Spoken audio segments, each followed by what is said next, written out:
おはようございます。ジンギター工房の神谷です。いつもご視聴ありがとうございます。質問&リクエストフォームから5点取り上げたいと思います。まず1件目。お話の中にありました一般論としてのストラトテレキャスのレスポールの現行の違いはなぜなのでしょうか。修理どうでしょうのナンバー9の何も言われずに、お任せでって言われて、私がもし原稿調整をするなら、ストラトなら何ミリにしますよ、レスポールなら何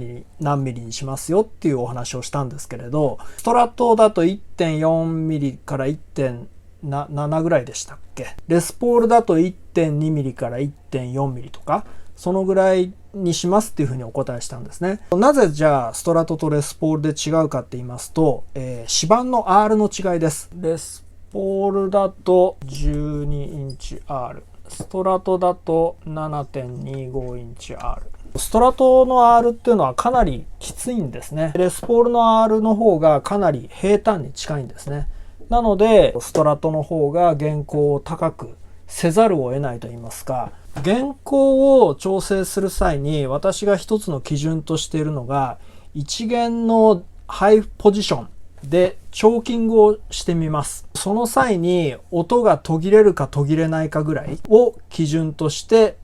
まず設定します。精度よく作られたものであれば、たとえ 7.25 インチ R だとしても 1.2 ミリとか結構低くしてもハイポジでチョーキングした時に音が途切れないですね。で、量産品レベルだとものによってはもう全然音がプツって途切れてしまったりっていうことがあるので、それを一つの基準としてますね。で、一方12インチ R のレスポールとかだと曲面が平坦に近いので、ハイポジでチョーキングしても全然音が途切れないんですよね。ですからイコール原稿を低くできるっていうことです。はい、ここで1点補足なんですけれど、原稿っていうものはそもそも好みなので、何も特にリクエストなくセッティングしてくれって言われたら今言ったような数値のセッティングにしますけれど、例えばそれが、高めの原稿、例えば 1.8 ミリ前後とかそのぐらいの高めの原稿が好みなのであれば、それはその人にとっての標準がその数値だっていうことになりますので、どれが正解っていうものではないです。低くすればするほど弾きやすいっていうふうに感じる方が多いんですよね。ですから低めにセッティングすることが多いっていうことなんですけれど、で同時に低くすればするほど弦をバンと弾いた時の微粒気音っていうのが増えますので、で弦高を上げれば上げるほどその微粒気音っていうのが減りますので、好みの原稿にした時に出てくるビビリ音っていうのを自分が許せるのか許せないのか、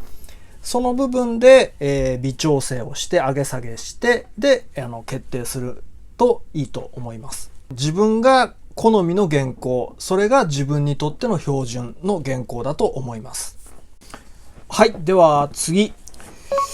唐突に質問で恐縮なのですが、主にフェンダーのギターやベースで見られるペグのストリングポストに縦に穴が開けられているタイプ。こういうやつですね。それが、アコースティックギターでは使われていないのには何か理由がありますでしょうか？あるのでしょうか？私が知らないだけかもしれませんが、アコギのペグはストリングポストの横穴に弦を通すものしか見たことがありません。はい。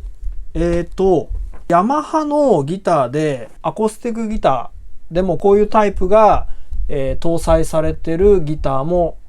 見たことはあります。特に古いギターでたまに見かけます。40年前とか50年前のギターですね。今現在のいろいろなペグが出てますけれど、その中でアコースティックギター用でああいう風に先端が割れてるタイプっていうのはないんじゃないですかね。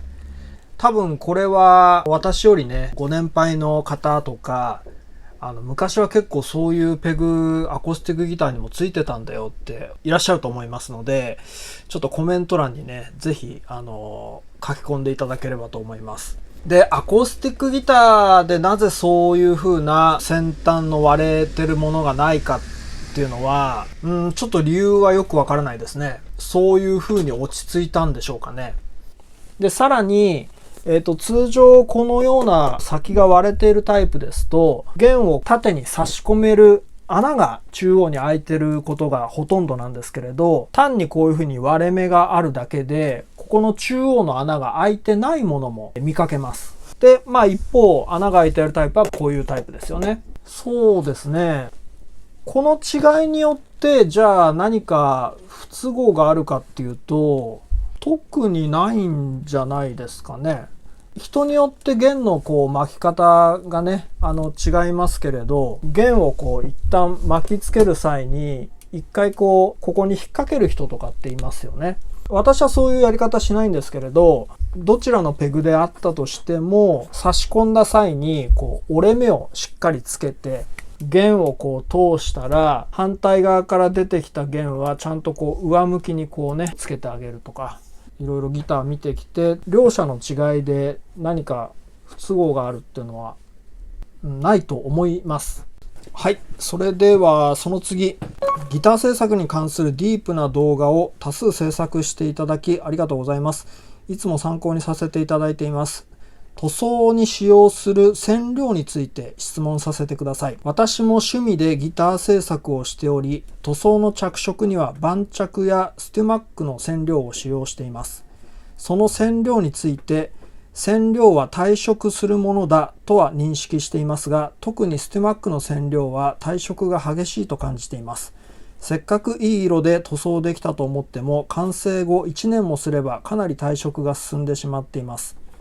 スティマックの染料を使用しているとのことですが、何か退色を抑える方法はありますでしょうか。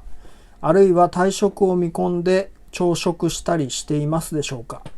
何か良い方法があれば、ご教示いただければ幸いです。私もスティマックの染料を好んで昔から使ってるんですけれど、退色に関しては、この質問をいただいたときに、はたと考えてみたんですけれど、たった1年でこんなに色あせてきちゃったよっていうようなケースは記憶にないです。もちろんメーカーで塗装されたものであったとしても、ピックガードとか外すとかなり色が濃かったり、全然もう違う色だったりすることって割とよく見かけるんですけれど、退色はそうですね、染料の場合は退色しますね。で、ただ、1年程度でスティマックのその染料がすごく色あせてきちゃったっていう経験は私はないです。なので、調色をしたりするときも別に数年後の退色を見込んで調色したりっていうこともないですし、あとはその何か退色を抑える方法なんですけれど、これも特にないですね。そんな感じでございます。あと、スティマックの染料っていうのは、あれはラッカーにしか使えないんですよ。ポリ系の塗料には使えないんですね。私が使ってる染料の中には、スティマックの他にハマニペイントさんの染料も使ってます。なので、そうですね。で、ハマニペイントさんの染料については、ラッカーでもポリでも両方使えるので、もし、可能であれば、ハマニペイントさんの、染料を使ってみたらいかがでしょうか。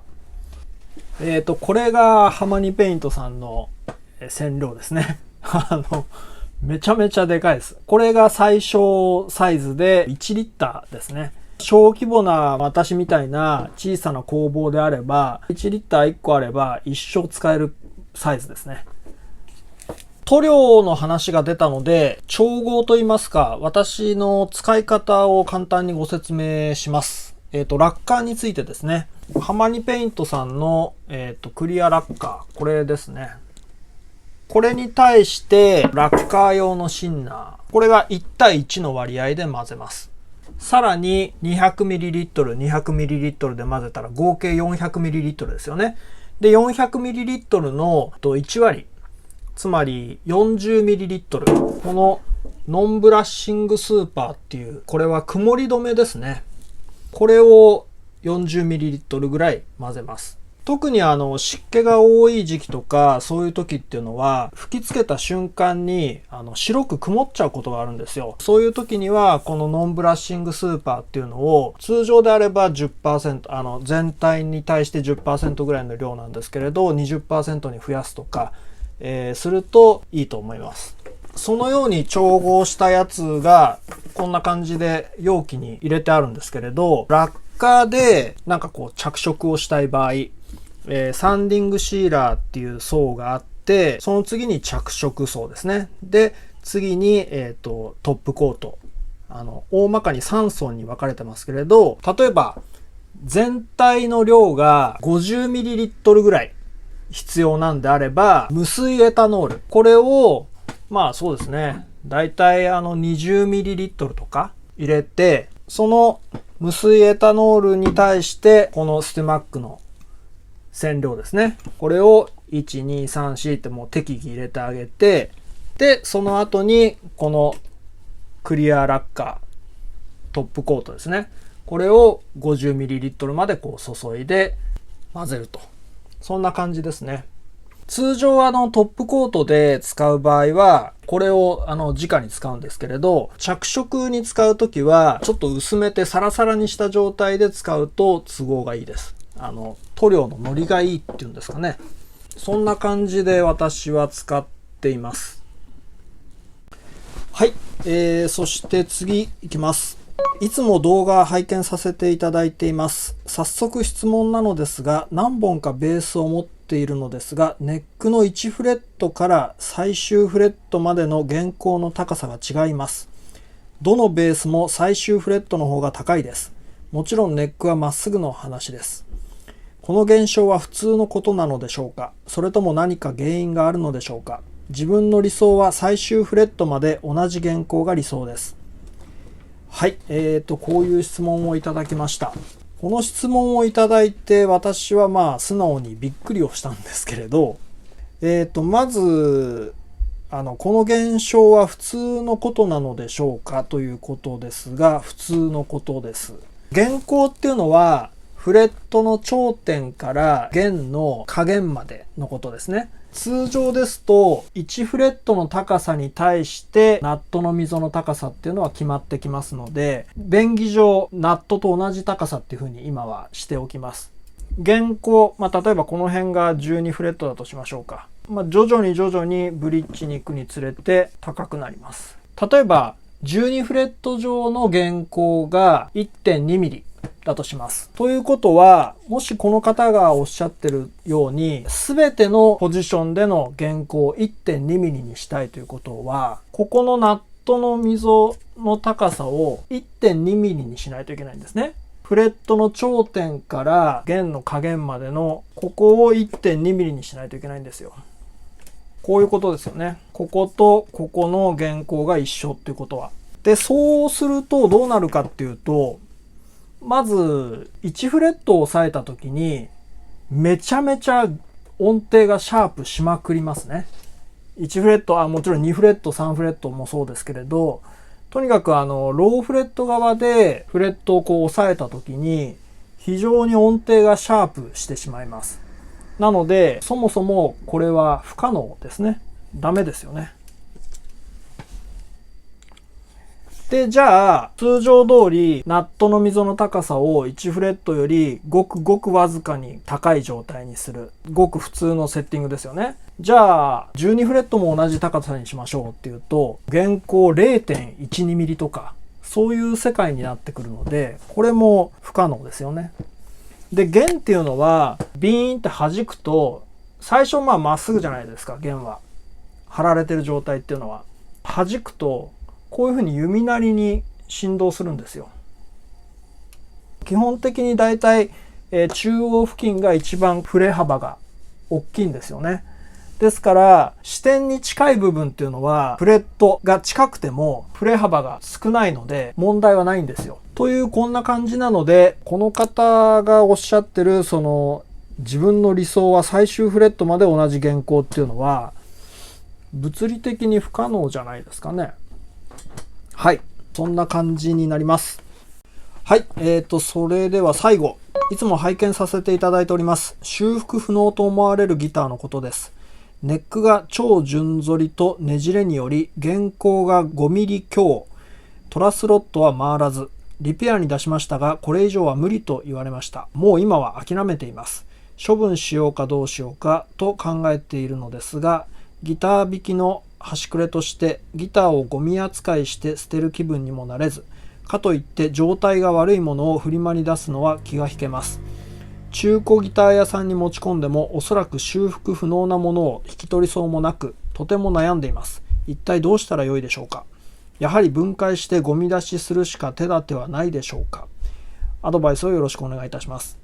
このギターが修復不可能なのか修復できるのか否かっていうのは、現物を見てないので何とも言えないんですけれど、ネックが超順反りだったり原稿が 4mm 5mm っていう風にあったとしても、ネックアイロンを行ってまっすぐにしたりとか、そういう形で直ったケースは今までもあります。ちょっとじゃあその修復できるか否かっていう話は置いといて、こういうギターを手放したい場合どうすればいいかってことですよね。どうしましょう。例えばこういうギターっていうのはリペアをしたい、実験台のギター、楽器を探してる人にとってはこういうギターは欲しいと思ってるはずです。フリーマーケットとかメルカリ、ラフオークとかでもそうなんですけれど、500円とか1000円とかそのぐらいの値段でもう完全に修復不可能です。ネックもこんな状態で超順反りですっていうようなことをちゃんと告知して、それで手放す。もしそういう形で何回出品しても全く引き取り手がいないのであれば、あくまで私の考えですけれど、粗大ゴミに出すぐらいであれば、私だったらキャンプの薪にしますね。ギターって塗装がされてるので、塗装がですね溶けた嫌な匂いがして、すごく匂いとかそういうのは良くないんですけれど、例えば夜のキャンプ場でギターをね薪代わりに火を焚いて、でもう片手にお酒かなんかそんなシチュエーションっていうのは私は好きですけれど、あとそういうご自身にそういう趣味がないのであれば、本当に粗大ゴミぐらいしか手立てがないですかね。多分今 SNS とかいろいろね、情報を発信する手立てっていうのはいっぱい手段があるので、こんなギター持ってます、なんか実験に使いたい方がいれば連絡くださいみたいなことをやっていけば、1年2年も情報を発信し続けておけば連絡はあるんじゃないでしょうか。はい、そんな感じでございます。はい、ということで、以上になります。よろしければ高評価ボタンとチャンネル登録お願いします。それでは。